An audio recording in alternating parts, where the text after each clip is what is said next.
6 a.m. to 6 p.m. Monday through Friday. Sactown Sports.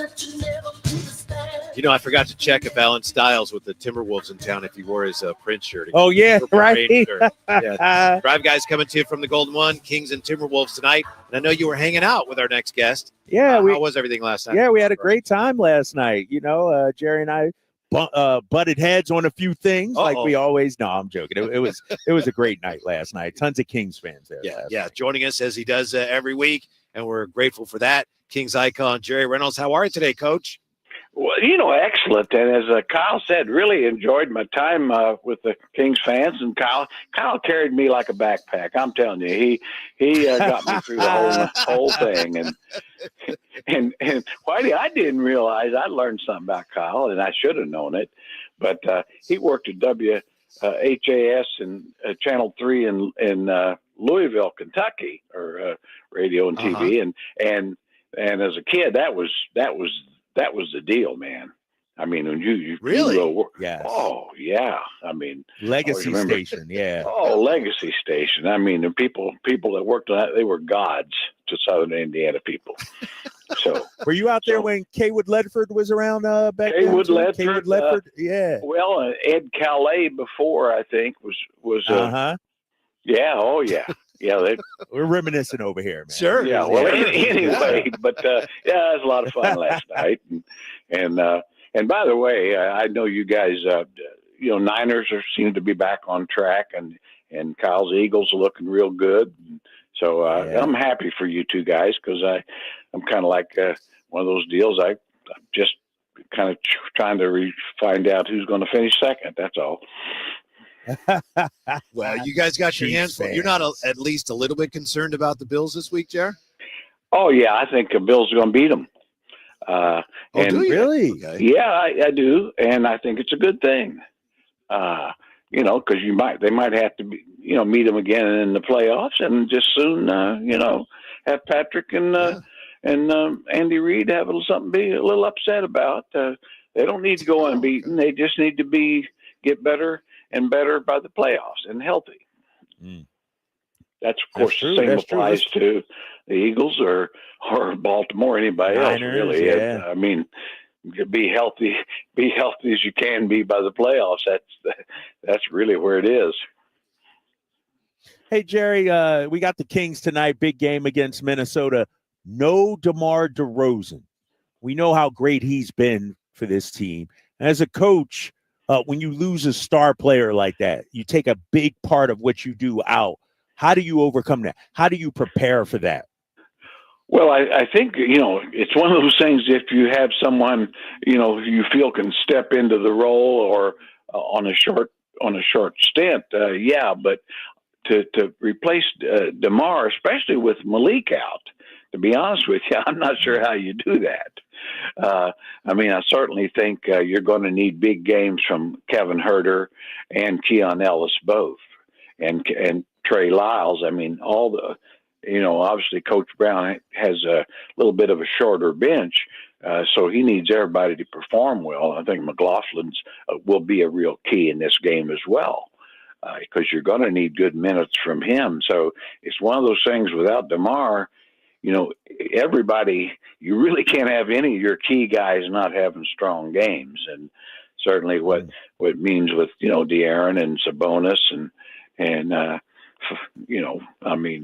they've just got to really have strong, solid games but having said that, they can do it. We saw it against, Phoenix. Obviously Phoenix was pretty well beat up, but the Kings really did play a terrific second half.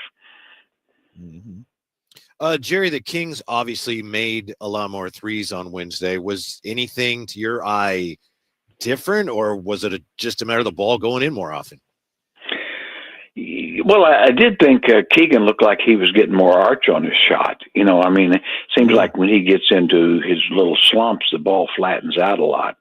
I don't know, but to your real point is, I think they just made shots. They're too good of shooters to have been shooting like they've been shooting. It'd be different if none of those guys had histories of making threes, but their history tells you that they're good shooters.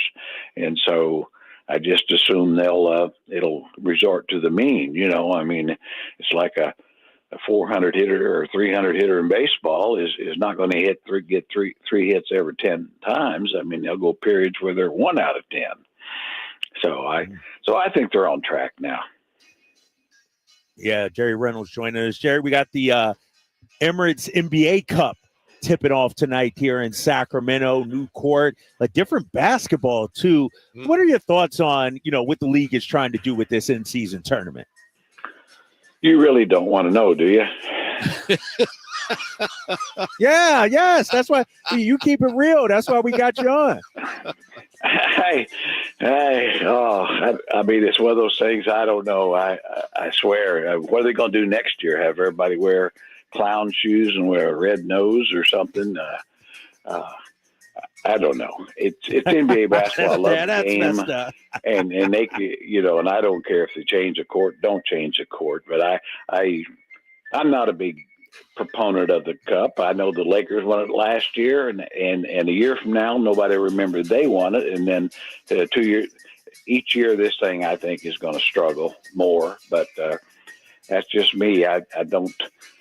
I guess I like the NBA enough. I don't think you need to kind of, I don't know, just screw around with it so much. But, people like it. I was one of those, I've said it, I was one of those people didn't like the play-in idea, but I love it now.